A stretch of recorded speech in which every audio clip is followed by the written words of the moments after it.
Coming up, Brett Kavanaugh's confirmation vote is heading to the Senate and he will likely be confirmed. Citrus TV political analyst Michael Furnari is here with what you need to know.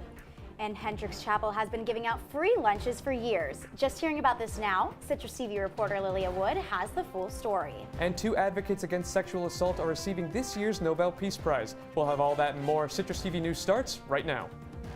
This is Citrus TV News live at 6, your campus news leader.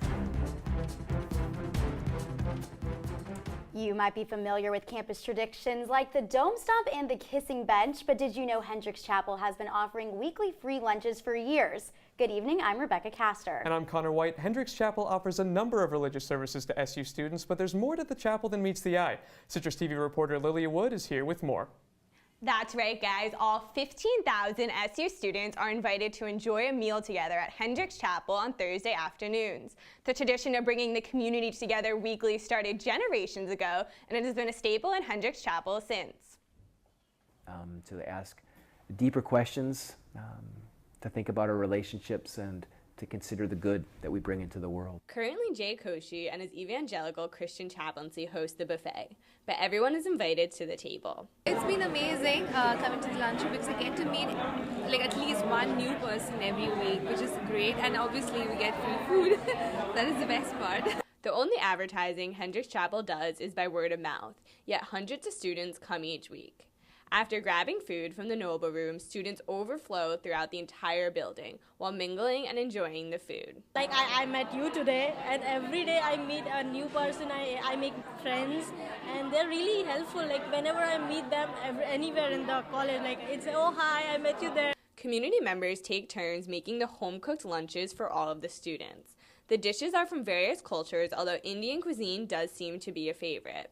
All of the kitchens used are checked for health regulations, and dishes are labeled with common allergies. It's really helpful for us students because we don't get time to cook at home, and like on Thursdays I have 3 classes back to back. Students are not the only participants. Community members, staff, and even professors enjoy the company and a home-cooked meal. So if scholarship in action and faith in action come together, we can tackle many major problems out there. Dean Conkle thinks there are opportunities to expand the lunches and even use the model of bringing people together with food for different events. It provides a great model, people gathering around food, gathering around friendship. It's really what Hendricks Chapel is supposed to be about. These weekly lunches open at noon in the Noble Room every Thursday. If you have class during Thursday afternoons, you can go to hendricks.syr.edu to learn about more opportunities at Hendricks Chapel. The Office of Veteran and Military Affairs will be hosting an event to honor veterans and service members. The ceremony will take place on Friday, November 9th, Veterans Day, at 11 a.m. in Hendricks Chapel with a reception to follow. The office is asking what people RSVP on their website by October 19th, where you can find out more about the event. And SU Health Services says that the general SU community is not at risk following the announcement that a student now has bacterial meningitis. However, those that have had prolonged or intimate contact with the student could be at risk. Students that have been exposed are being prescribed antibiotics by health services. And earlier today, the SU International Socialist Organization counter-protested a pro-life group at Planned Parenthood. 40 Days for Life, an international pro-life organization, held a silent prayer in front of the clinic on East Genesee. The ISO marched from the quad and down Walnut toward the clinic to counter-protest beside them. This is not the first time the group has protested in front of Planned Parenthood. They protested against the same pro-life group last spring. And SU is considering whether to move all South Campus housing on to Maine. Citrus TV reporter Justine Murray asked students living on South Campus what they think of this plan. SU has been debating plans since 2016 to move all students out of South Campus housing and onto Main Campus. While ideas for the project are still being decided on, many South Campus residents wonder what this means for their future housing plans. I think if there's more apartment options, I might be more inclined to like the plan. SU reports in its current campus framework that a main reason for moving students off South Campus is to make transportation easier. It's kind of weird having part of the campus, further away, and the buses are a pain. But student athletes find transportation easier living on South Campus. Being a student athlete is close to mainly field house, like where we practice. Some believe SU's true motives for moving students onto main campus is to save money. From a financial standpoint, I don't think that it's smart to keep South Campus going. I feel like the campus is just trying to like compress everybody together just so it could be more efficient and they won't have to spend as much money. But this doesn't mean the cost of housing will be any less expensive for students. I think it'd make it more expensive for students. We're going to be forced to pay different prices based on like rooming and board, so it'd be kind of harder. Over 2,500 students currently live on South Campus. Justine Brooke-Murray, Citrus TV News. Citrus TV reached out to Campus Housing for an update on the project, but did not get a response.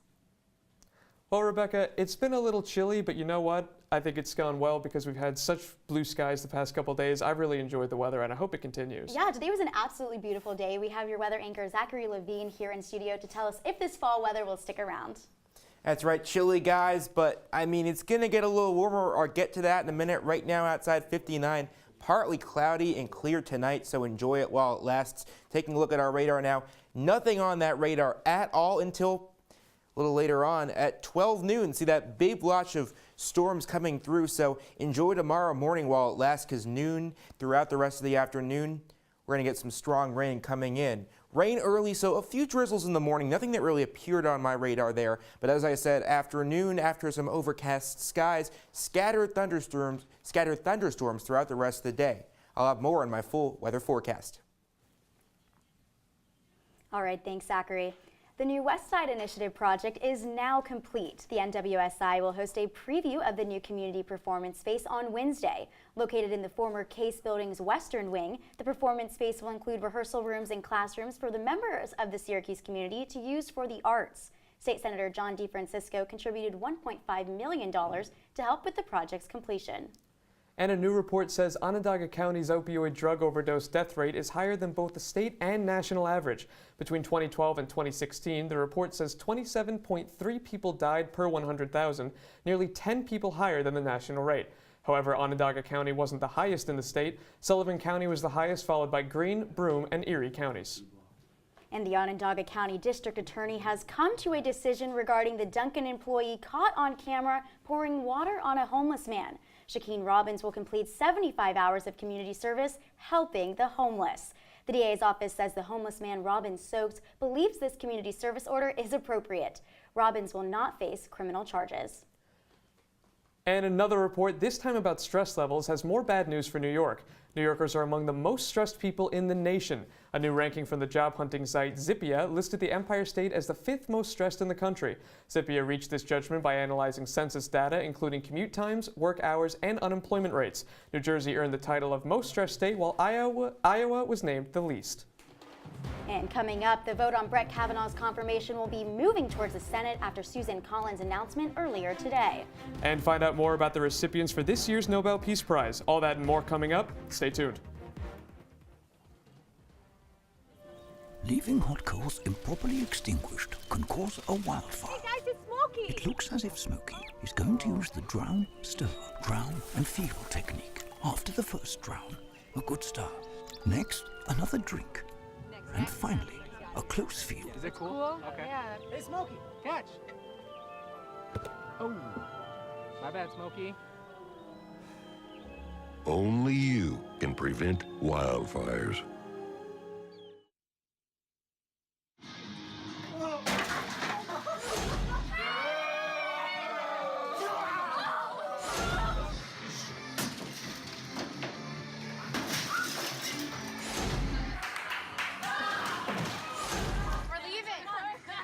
Most party fouls are pretty dumb. But if you decide to drink and drive underage, you could lose your license and your freedom. Underage drinking and driving. The ultimate party foul.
If you see news happening on campus, in Syracuse, or across the nation, call the CitrusTV Newsroom, 315-443-1177, or tweet at CitrusTV News, your campus news leader. Welcome back. Following the conclusion of an FBI investigation, the Senate is set to make their decision on Judge Brett Kavanaugh's Supreme Court confirmation. CitrusTV political analyst Michael Furnari is here with what we can expect. This morning, the Senate passed the final vote necessary to advance the process of Brett Kavanaugh's confirmation before the vote is held tomorrow. The Senate voted 51-49 in favor of Kavanaugh today, with Lisa Murkowski being the only Republican voting against and Joe Manchin the only Democrat voting for. Barring a drastic change of heart, the votes for tomorrow's confirmation are counted. Senators Susan Collins and Joe Manchin were the undecided votes heading into today, but both announced this afternoon that they will vote to confirm Judge Kavanaugh tomorrow, which all but ensures his confirmation. Their decision came after Susan Collins delivered a 40-minute speech this afternoon, where she combed over Brett Kavanaugh's history of jurisprudence and analyzed the substance of his allegations, citing the importance of the presumption of innocence as her primary reason for supporting Kavanaugh. Tomorrow's events will conclude what has been the most controversial Supreme Court confirmation process in decades. Going forward, Brett Kavanaugh's presence on the court constitutes a move rightward from the previous arrangement, where swing vote Anthony Kennedy often frustrated both sides with his unpredictable rulings. Assuming Kavanaugh's confirmation, the court will be comprised of a solid 5-vote conservative majority. And as the judicial branch has assumed more and more power as a legislator in recent years, Kavanaugh's addition to the court may go down as a very important moment in the history of the Supreme Court. Guys, back to you. Thanks for that update, Michael. And elsewhere in Washington, the United States unemployment rate is at its lowest level since 1969. U.S. employers added 134,000 jobs in September, lowering the unemployment rate to 3.7%. However, the jobs added were the lowest in a year. That's likely due to Hurricane Florence, which closed thousands of businesses. Average hourly pay also increased 2.8% from a year earlier in September. And jurors are now deliberating on the murder trial of Chicago police officer Jason Van Dyke. The officer was involved in a 2014 shooting of teenager Laquan McDonald. Prosecutors say Van Dyke shot McDonald 16 times as the teen held a knife at his side. Van Dyke is one of 3 officers charged with conspiring to cover up and lie about the events of the shooting. Jurors will have the option of convicting the officer of a lesser charge of second-degree murder based on evidence provided during the trial. And 2 activists against sexual assault are the recipients of the 2018 Nobel Peace Prize. 25-year-old Iraqi woman Narade Murad and a 63-year-old gynecologist from the Congo, Dennis Mukwege, share the high honor. Murad, the first Iraqi to win the award, endured 3 months as an ISIS sex slave and is spending her life advocating for the Yazidi people in Iraq. Mukwege is a doctor who lives under protection of UN peacekeepers at the hospital, where he treats injuries sustained during sexual assault. And India may face U.S. sanctions after a $5 billion weapons deal with Russia. India will buy the S-400 missile defense system from Russia, potentially triggering U.S. sanctions under the Countering America's Adversaries Through Sanctions Act, signed by President Trump last August. There is precedent for the potential sanction. China is now under these U.S. sanctions for the purchase of the same weapon system. And the International Criminal Police Organization's president is missing. President Meng Hongwei was reported missing after a trip to his native country of China. His wife alerted authorities in France, the family's current place of residence. French officials are now investigating his disappearance. Hongwei took office as president of Interpol in 2016. And the legendary Tsukiji fish market in Tokyo is officially closed. The market was one of Tokyo's popular tourist attractions, referred to as a theater of seafood. Fish consumption in Japan is apparently falling as their population ages and younger generations choose to eat more meat. Despite the market's closing, the area is still surrounded by restaurants and shops for tourists to visit. And coming up on Citrus TV News, weather anchor Zachary Levine has your latest Central New York weather. Find out if fall weather is here to stay on the other side of the break.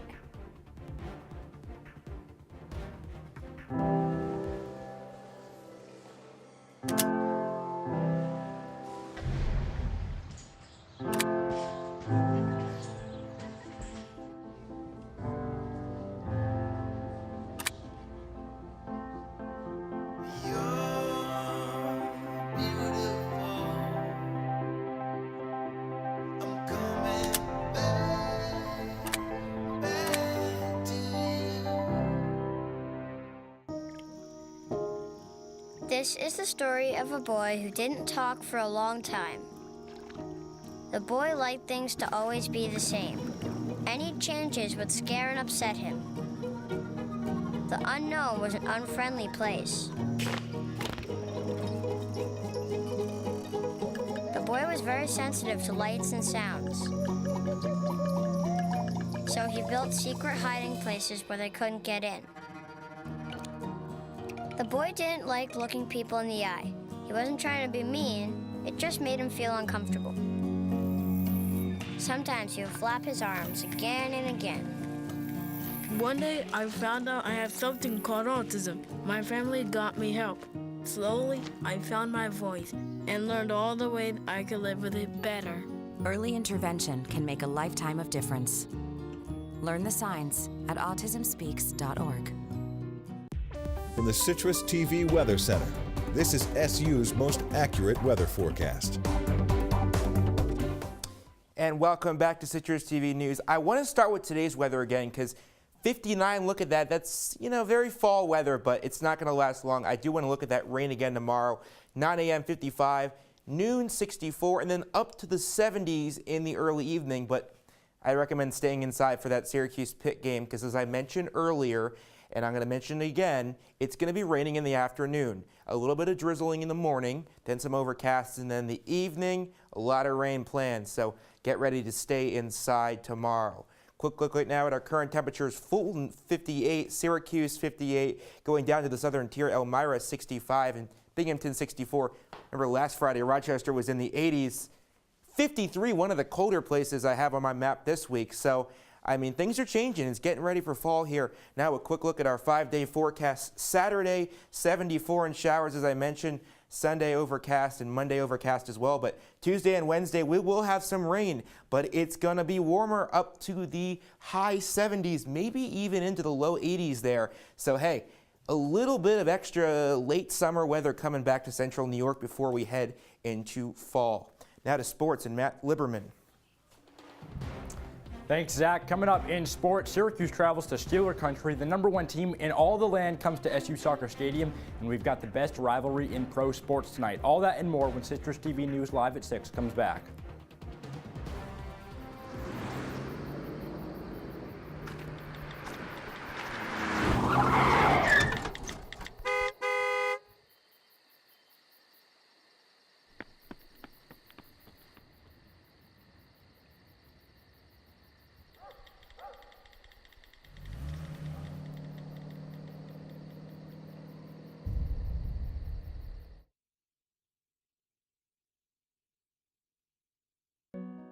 They said a bottle was just a bottle.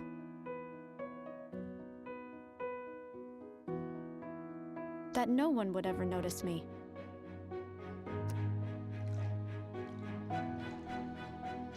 But I knew I could be more. That one day, I would make people smile.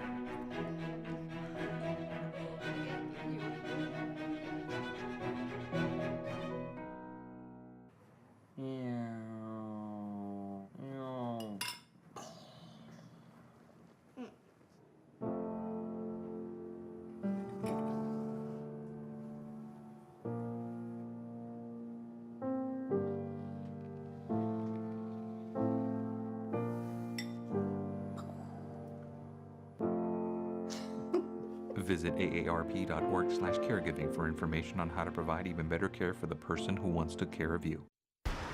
Look at you. You're at the top of your game. You're unstoppable. Nothing can throw you off track. Wait, is that your car? Uh-oh. Yeah, I saw that coming. That will throw you off track. You're looking at around 10 grand in fines, legal fees, and increased insurance rates. Let's try this again.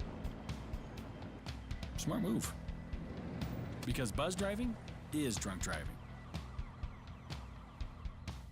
And now, your Citrus TV Sports Report. Syracuse head coach Dino Baber said the mark of a great team is how they respond to a loss. Hello, everyone. I'm Matt Liberman. Syracuse faces off against Pittsburgh tomorrow at Heinz Field. The Orange, now 4-1, enter this matchup coming off a heartbreaking stunner to Clemson last week in Death Valley. Syracuse led for 55 minutes of that game before giving up the game-winning touchdown with just 41 seconds to go. Even though it doesn't feel like it, though, Clemson and Pitt count the same in the win-loss column. And Babers is hoping everyone else feels the same way heading into this weekend. Besides a loss, I hope the community, I hope the university saw a team that they can get behind. I hope they can see the vision that I was talking about and support this football team.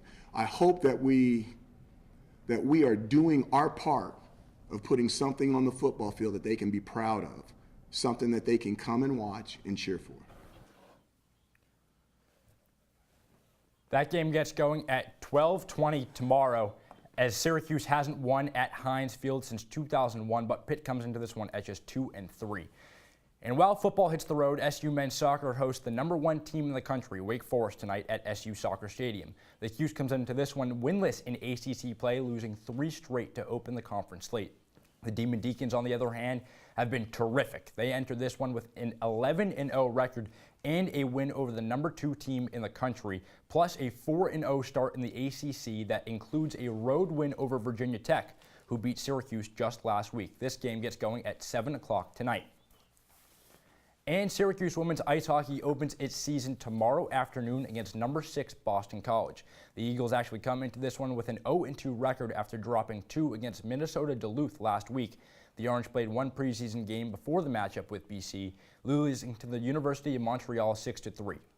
Last year, when Syracuse hosted BC, the Cuse nearly took down the then #2 Eagles, but the Orange squandered a 3-1 lead and wound up losing 4-3. This time, though, they'll be on the road in Chestnut Hill. Puck drop is set for 2 p.m. And let the countdown begin. We've got 1 hour and 8 minutes until first pitch between the Yankees and Red Sox in the ALDS. The last time these two played in the postseason, you'll have to go all the way back to 2004. When the Sox became the first team in MLB history to come back from a 3-0 deficit. Boston then went on to win the World Series. This matchup marks the first time in history that 2 100-win teams will play in a divisional series. J.A. Happ gets the bump tonight as he'll face Cy Young candidate Chris Sale for the Red Sox. This game gets going at 7:32. I know our producer Kate will be pulling hard for Boston.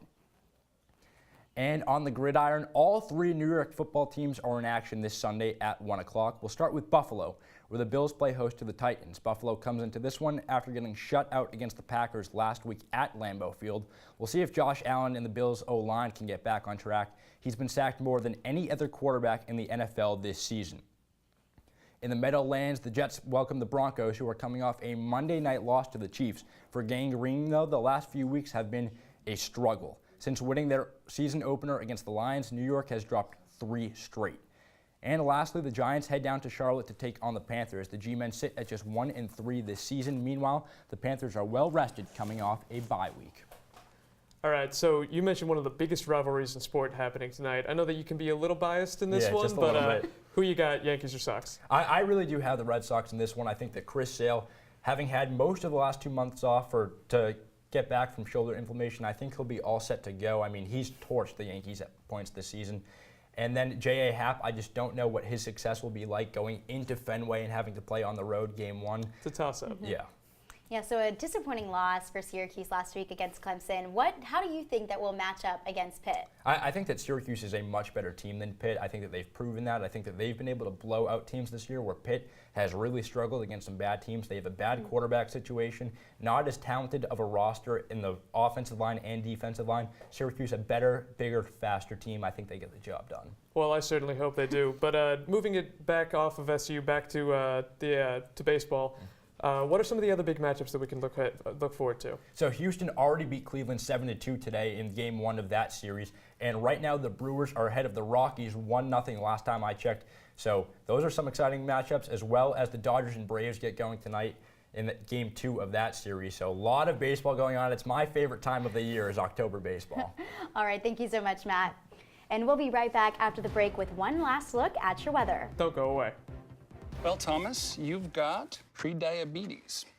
But with more exercise and a change in diet, it can be reversed. I've tried exercising. It just makes me hungry for bacon. I love bacon, too. And who really likes to exercise? Not me. Me neither. Nobody. So we're good? What? Oh, you still have prediabetes. Big time. Here's your check.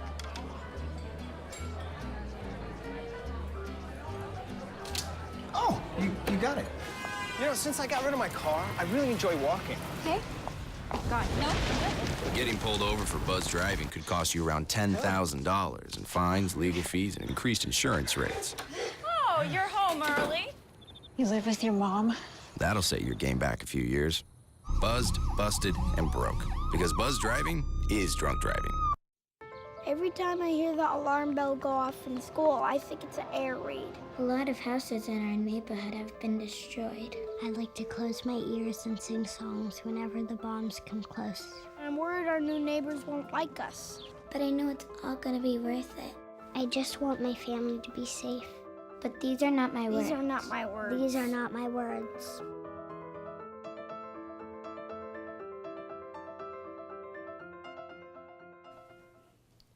All right, Zach, so coming off a sports block, usually weather can be a pretty negligible factor for SU home games, but we're away in Pittsburgh. Right. What can traveling Q's fans expect?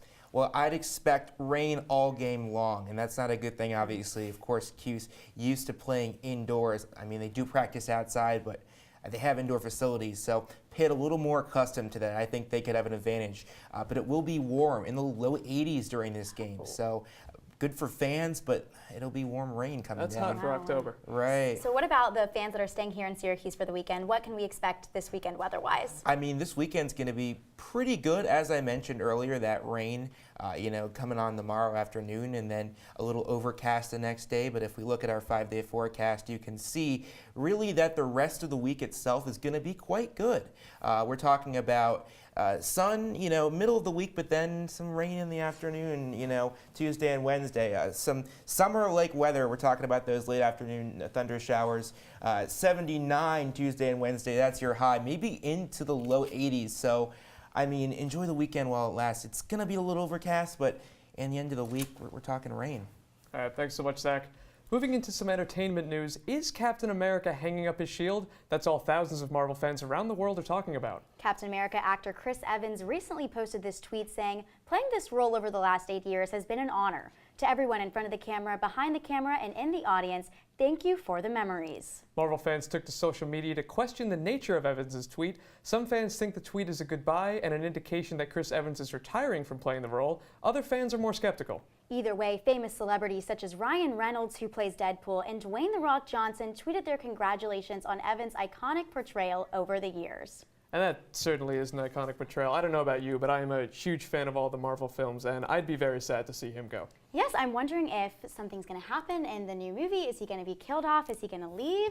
Or is this really just a pool for Marvel to sign his contract again? That's certainly the worry. Let's hope that the character at least survives, even if he walks away from the project. I hope so too, yeah.